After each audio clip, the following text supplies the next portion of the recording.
Hello everyone.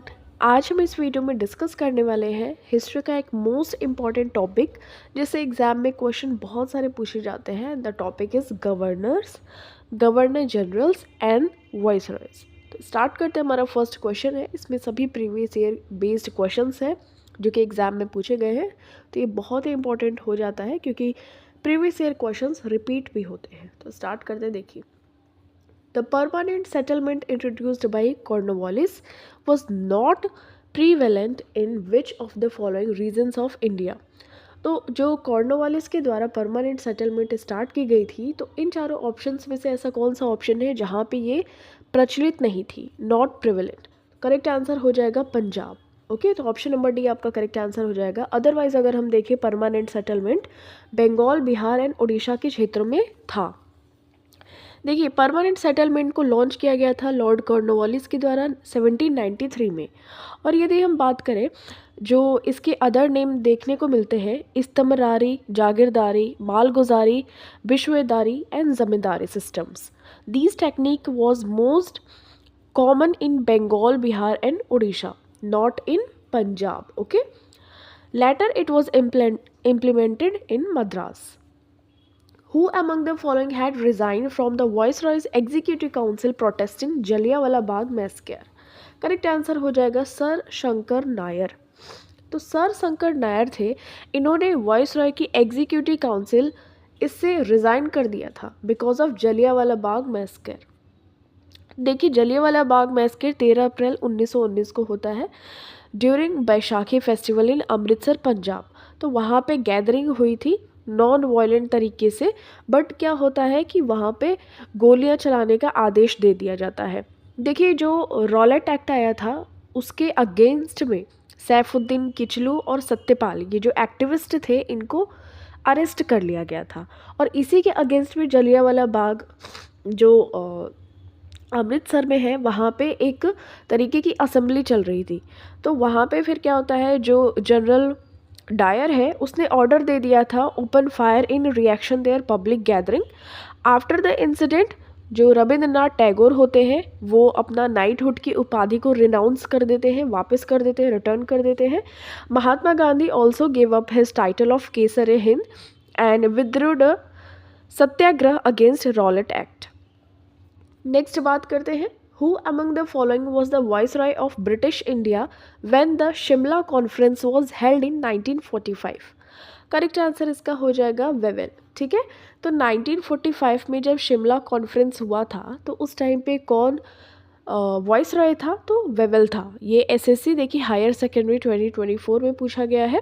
और देखिए, 1945 आपको ध्यान में रखना है, ये 24 जून से स्टार्ट हुआ था 1945 में और जुलाई 14 तक चला था 1945। तो ये डेट आपको ध्यान में रखनी है। और ये एक तरीके का फेलियर था, ठीक है, ये फेल हो गया था। और ये ध्यान में रखिएगा कि जो वेवेल था और major political leaders of British India at Shimla, इन सभी के बीच की ये मीटिंग्स थी।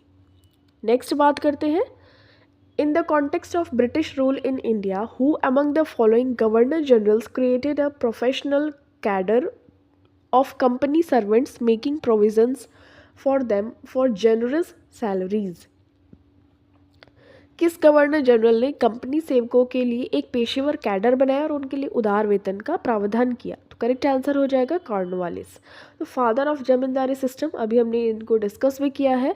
और father of civil services in India, ये भी हम इसको जानते हैं। He created the post of district जज and he was the first person to codify laws in 1793 and name as Cornwallis code. Who among the following was the Viceroy of India during the formation of the Indian National Congress?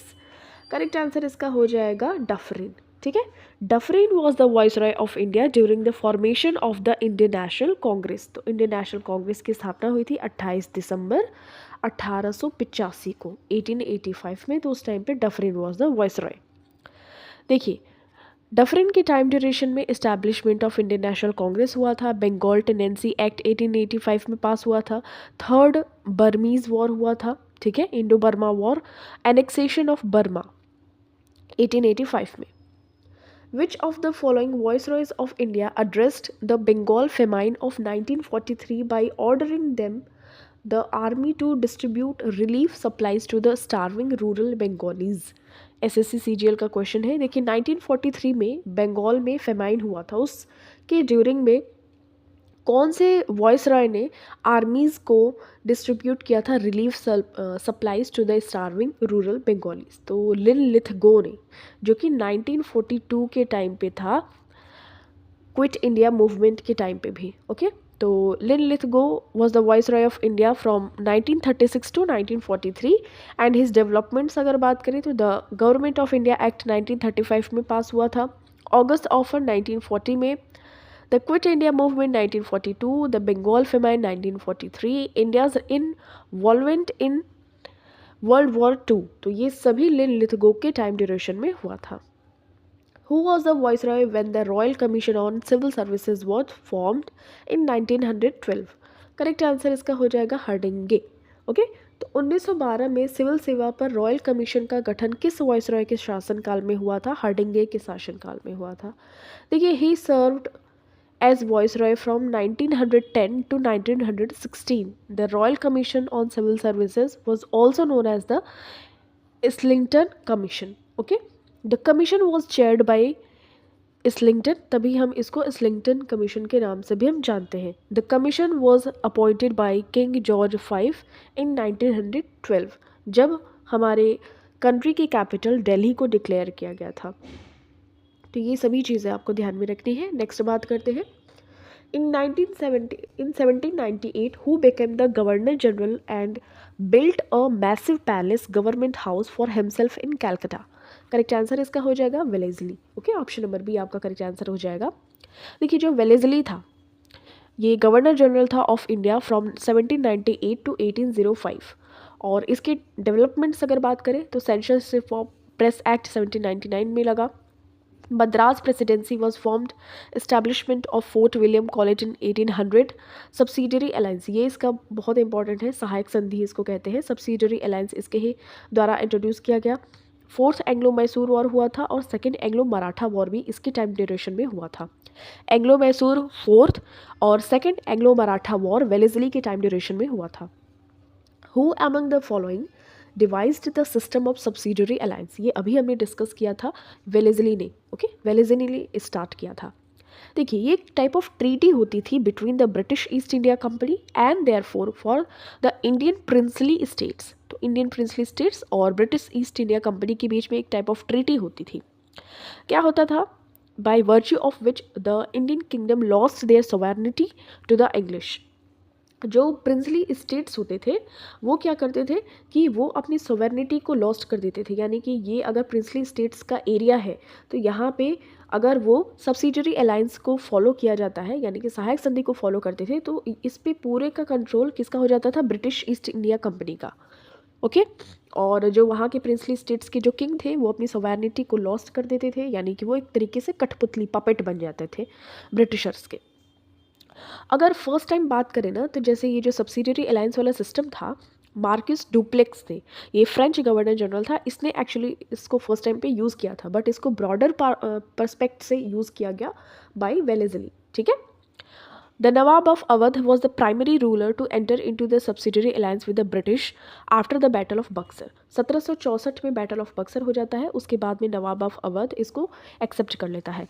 The Nizam of Hyderabad was the first who simply to accept well framed subsidiary alliance. तो ये question important है, ध्यान में रखिएगा। Nizam of Hyderabad was the first person who accepted this subsidiary alliance which was started by Wellesley. Which viceroy of British India organized the statistical survey of India? तो correct answer हो जाएगा Mayo. Okay, Mayo की बात करते हैं तो इसने statistical सर्वे यानी कि सांख्यिकी सर्वेक्षण का आयोजन किया था। इसका टाइम ड्यूरेशन 1869 टू 1872 है। इसने इंट्रोड्यूस किया था first regular census in India 1872। तो अगर हम इंटरवल देखें, इंटरवल वाला सेंसस, तो ये रिपन के टाइम ड्यूरेशन में हुआ था, हर 10 साल पे, every 10 years. Otherwise first time ऐसे इंट्रोड्यूस किया था मेयो ने। Establishment of department of agriculture and commerce and assassinated at Port Blair, इसको मार दिया गया था बाय शेर अली अफरीदी। ठीक है, ये इंडिया में ही इसकी डेथ हो गई थी, मेयो की। Which Governor General of British India helped Raja Ram Mohan Roy legally abolish the sati practice? William Bentinck will be your correct answer. Option number D. Okay. देखिए, जो William Bentinck governor general of India रहा है 1828 to 1835, he was the first governor general of India. ये चीज़ आपको ध्यान में रखनी है। Abolishing sati system with the help of Raja Ram Mohan Roy, suppressing female infanticide, human sacrifice, abolishing of thuggee system, charter act of 1833 was passed and popularised English education in India. तो overall इसके कुछ गुड वर्क्स थे विलियम बेंटिक के। Who is called the father of communal electorate in India? तो correct answer इसका हो जाएगा Minto. तो Minto second is called the father of communal electorate. तो देखिए, मिंटो का जो टाइम ड्यूरेशन था, मिंटो सेकेंड 1905 टू 1910। देखिए, मॉर्ले मिंटो रिफॉर्म भी आए थे ना 1909 में, तो ये वही मिंटो है, ये चीज़ आपको ध्यान में रखनी है। देखिए, 1905 में बंगाल पार्टीशन भी हुआ था, तो आप ऐसे याद कर सकते हो, उस टाइम पे मिंटो था।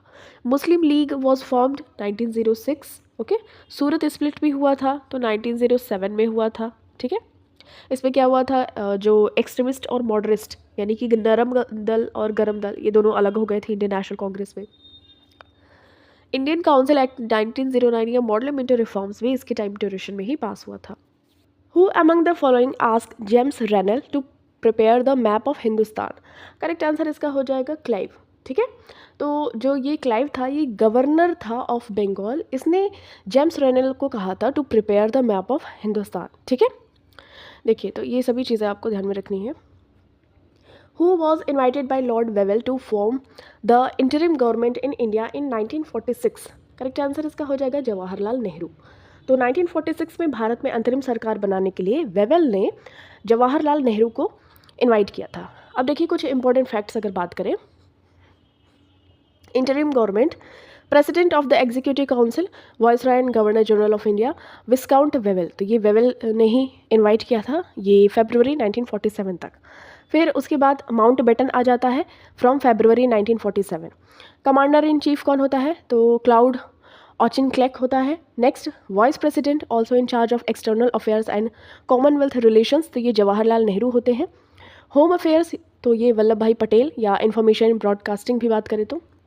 एग्रीकल्चर एंड फूड वाला जो डिपार्टमेंट है वो राजेंद्र प्रसाद को मिलता है। कॉमर्स वाला इब्राहिम इस्माइल चुंदरीगर को मिलता है। डिफेंस वाला बलदेव सिंह को मिलता है। फाइनेंस वाला लियाकत अली खान को।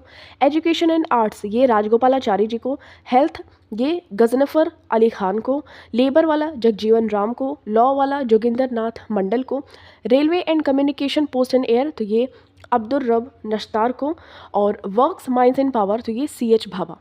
ठीक है, तो ये सभी चीज़ें आपको ध्यान में रखनी है। इंटरिम गवर्नमेंट जो कि 1946 में होता है, ये सभी डिपार्टमेंट कभी कभी पूछ लिए जाते हैं एग्जाम्स में। ये सभी आप देख सकते हैं इंटरिम गवर्नमेंट के मेंबर से। ओके, यहाँ पे आप देख सकते हैं जवाहरलाल नेहरू। द दरोगा system in 1792 was introduced by whom among the following governor generals in India? Correct answer इसका हो जाएगा कॉर्नवालिस। तो कॉर्नवालिस की बात करें तो 1786 टू 1903 था, ये इसने इंट्रोड्यूस किया था daroga as a part of police reforms. इसने क्या किया था कि each district was placed under district जज, each district was divided into thana और police circles which will be headed by daroga and Indian officer assisted by constables. Each Thana or police circle is about an area of 20 square miles. Which Governor General of India introduced the Civil Services Examination System for recruitment to the Indian Civil Services? Correct answer इसका हो जाएगा Cornwallis. Okay, तो Indian Civil Services was introduced by the Charter Act of 1853. The coveted civil services were open to the Indian also. The executive and legislative functions of the Governor General's Council was separated by this act. तो 1853 का जो Indian civil services act आया था, ये Cornwallis के time duration में ही आया था। इससे क्या किया गया, एग्जीक्यूटिव और लेजिस्लेटिव फंक्शंस दोनों को ही अलग अलग कर दिया गया था, सेपरेट कर दिया गया था। ठीक है, who is called the father of local self government in India? Correct answer हो जाएगा रिपन। ओके, तो ऑप्शन नंबर आपका C करेक्ट आंसर हो जाएगा। तो अदर रिफॉर्म्स अगर बात करें रिपन के टाइम ड्यूरेशन में, तो एजुकेशन कमीशन आया था 1882 में अंडर विलियम हंटर, ये 1882 में। एल्बर्ट बिल कंट्रोवर्सी भी इसके टाइम ड्यूरेशन में आया था। Repeal of vernacular press act, जिसको कि लिटन ने लगाया था, और इसको 1882 में रिपील कर दिया गया था बाय रिपन।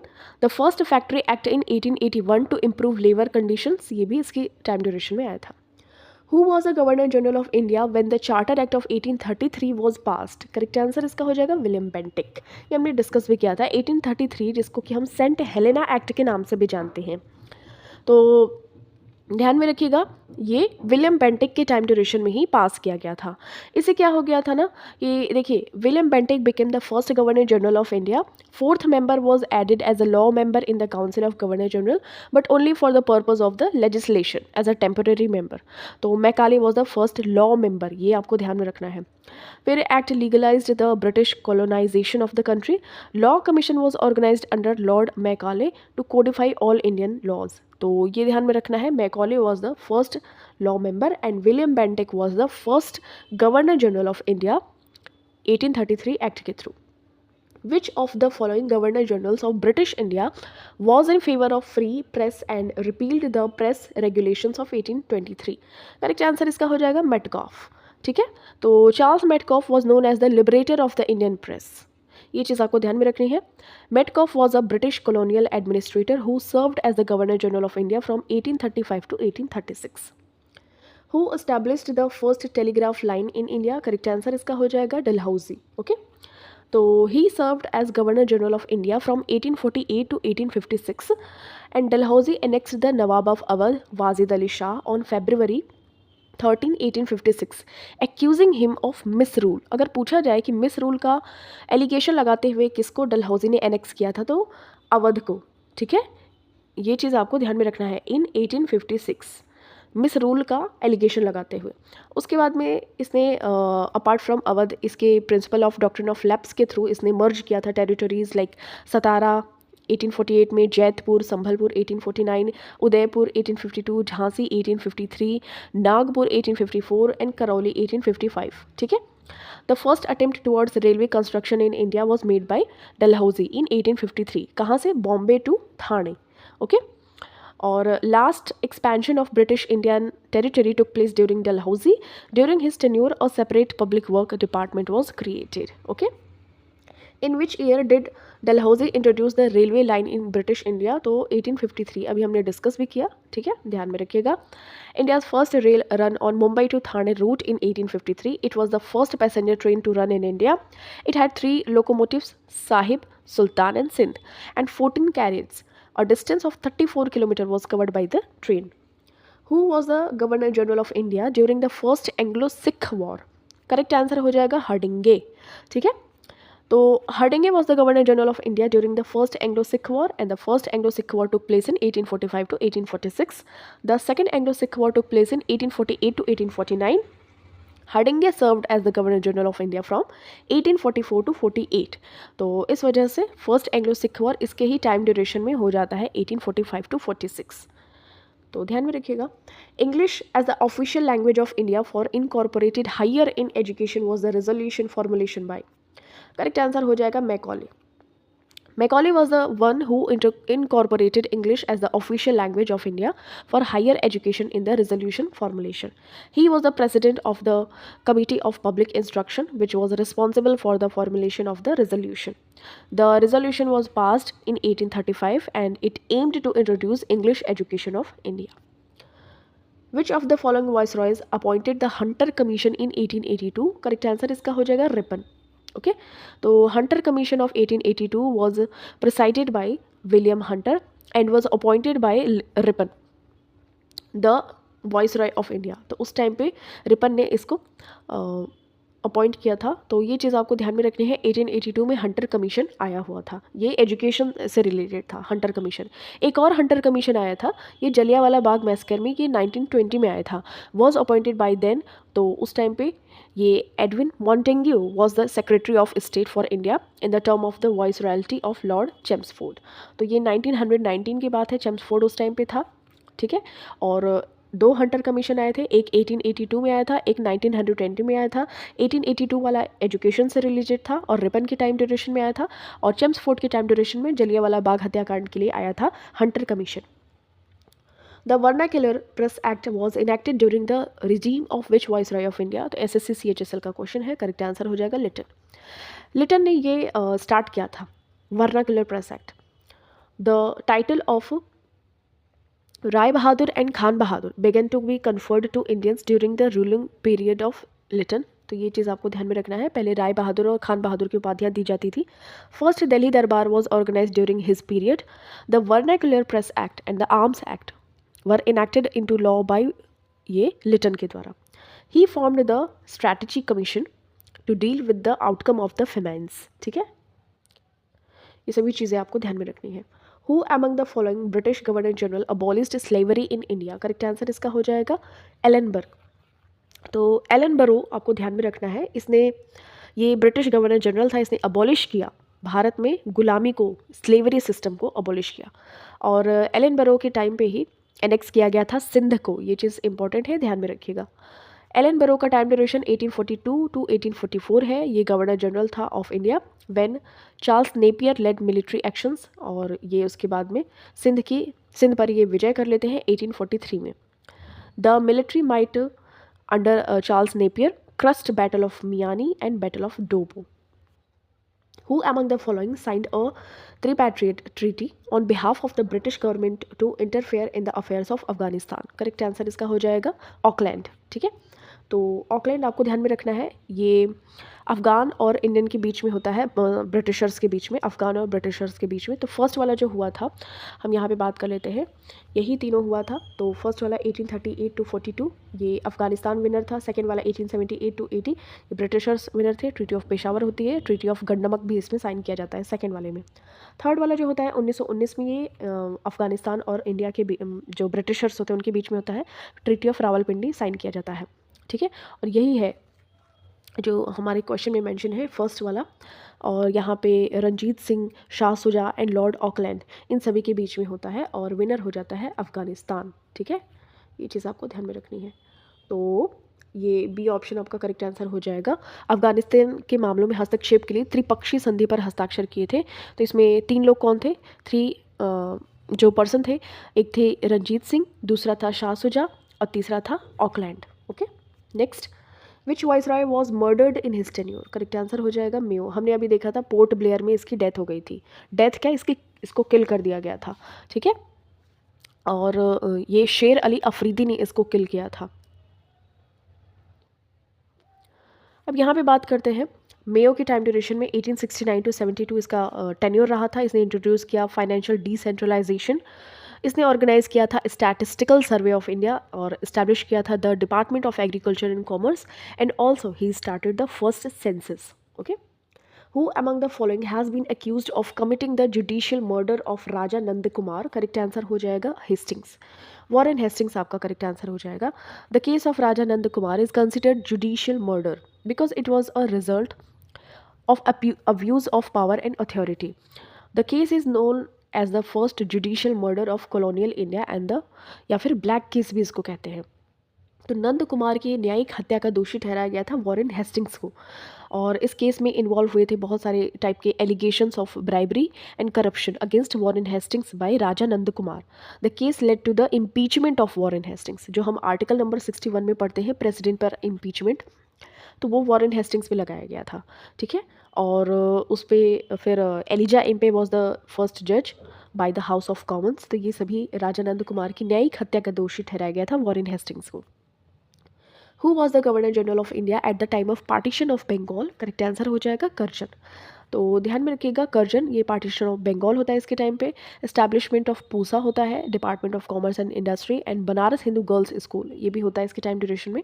ये इंट्रोड्यूस करता है Indian universities act, appointment of police commission and railway commission. तो ये सभी कर्जन के टाइम ड्यूरेशन में ही होता है. ठीक है, In 1856, Governor General Dash decided that Bahadur Shah Zafar would be the last Mughal king, and after his death, none of his descendants would be recognized as kings. They would just be called princes. Correct answer हो जाएगा Canning. तो देखिए जो 1857 का revolt होता है उस time पे भी कैनिंग था.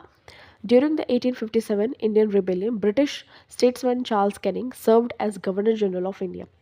After the East India Company's dominance was transferred to Queen Victoria Crown in 1858, he served as India's first viceroy. ये फिर इंडिया का फर्स्ट viceroy बन गया था.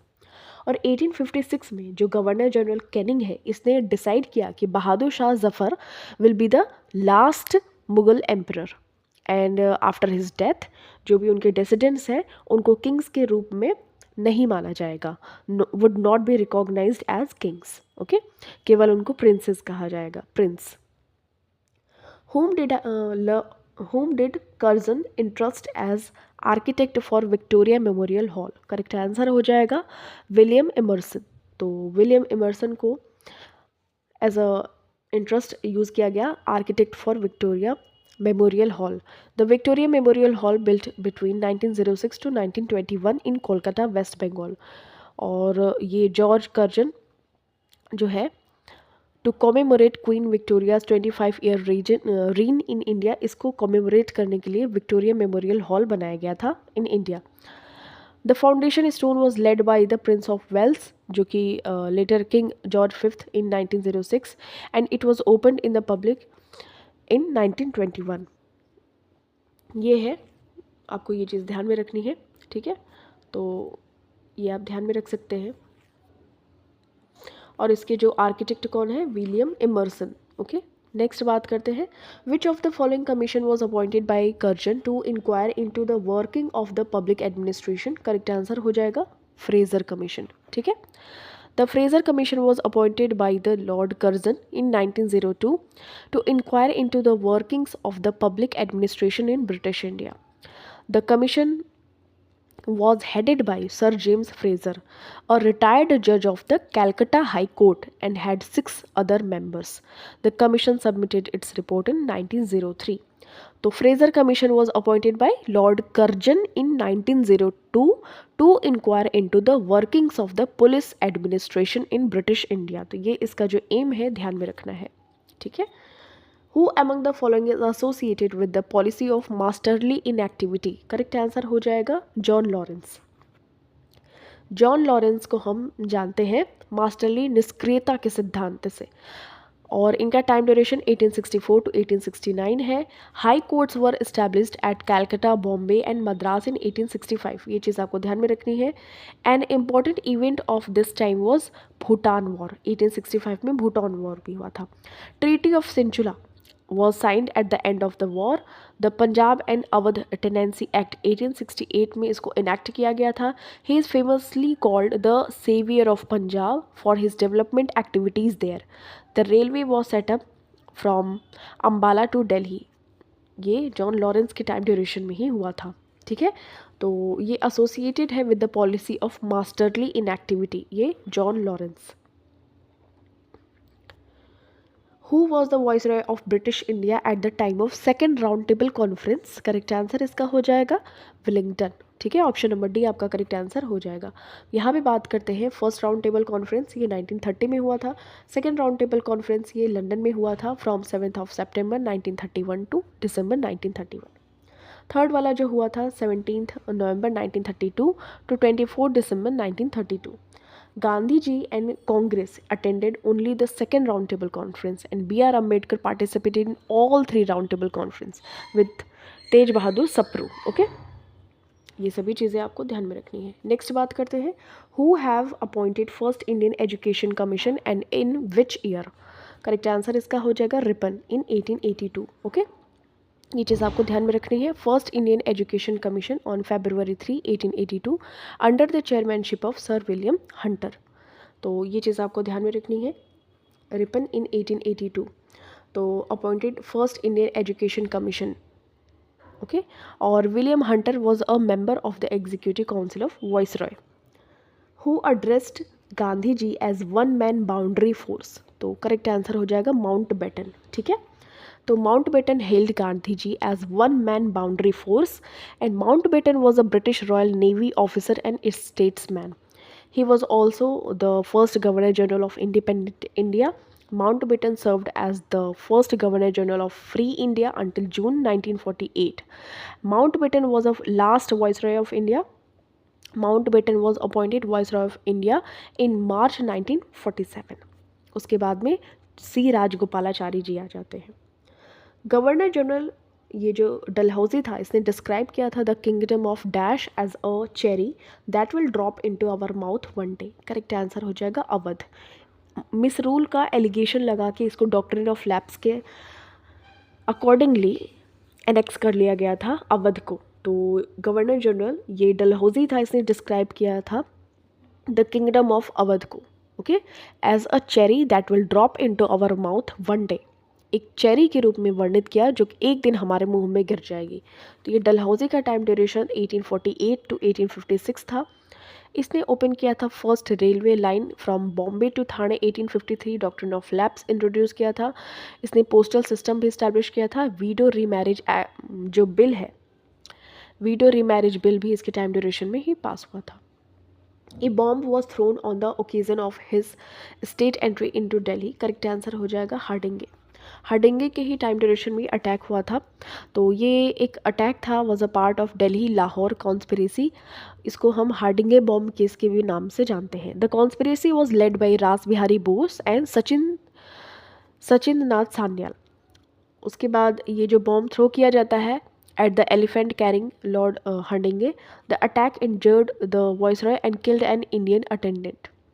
The 16-year-old Basant Biswas threw the bomb. Okay, bomb was thrown on Hardinge second. तो ये इस तरीके से आप देख सकते हैं, ये हाथी पर बैठ के जा रहे थे। The doctrine of lapse was an annexation policy devised by which of the following governor generals of India. Correct answer हो जाएगा डलहौजी। तो ये हमने ऑलरेडी देख लिया।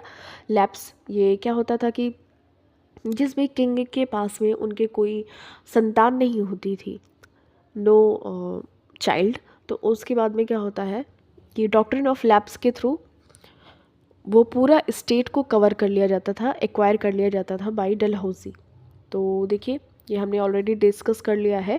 स्टेट्स जो भी एनेक्स किए गए थे under the policy of doctrine of lapse, तो सतारा, जैतपुर एंड संभलपुर, बघाट, उदयपुर, झांसी, नागपुर, तंजौर और अर्कॉट।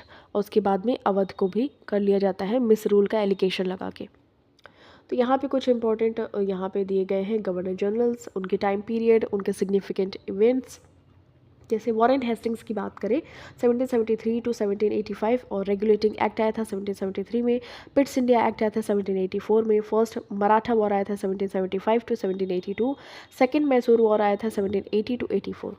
उसके बाद में आते हैं कॉर्नवालिस, तो ये हमने ऑलरेडी डिस्कस कर लिया है। परमानेंट सेटलमेंट आता है 1793 में। और थर्ड मैसूर वॉर आता है 1790 टू 92। वेलेजली भी हमने डिस्कस कर लिया है। मिंटो भी हमने डिस्कस किया। Treaty of Amritsar with Ranjit Singh, ये 1809 में होता है। फिर हेस्टिंग्स आता है। ये वॉरेन हेस्टिंग्स नहीं है, बिकॉज वॉरेन हेस्टिंग्स यहाँ पे फर्स्ट है। हेस्टिंग्स तो यहाँ पे है। थर्ड मराठा वॉर होता है। रियायतवाड़ी सिस्टम का स्टैब्लिशमेंट भी होता है।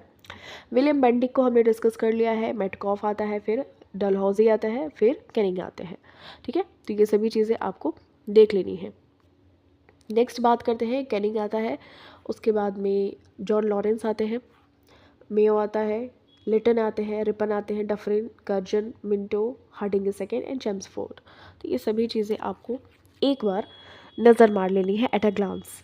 फिर यहाँ पे रीडिंग आता है, Irwin, Willingdon, Linlithgow, Wavell and Mountbatten. ये हमारा लास्ट है, क्योंकि इसके बाद में फिर हमें मिल जाती है आज़ादी। ठीक है, thank you so much for watching this. मिलते हैं आपसे नेक्स्ट वीडियो में। टिल देन टेक केयर, अपना खूब सारा ख्याल रखिए और वीडियो को ज़रूर रिवाइज करते रहिए।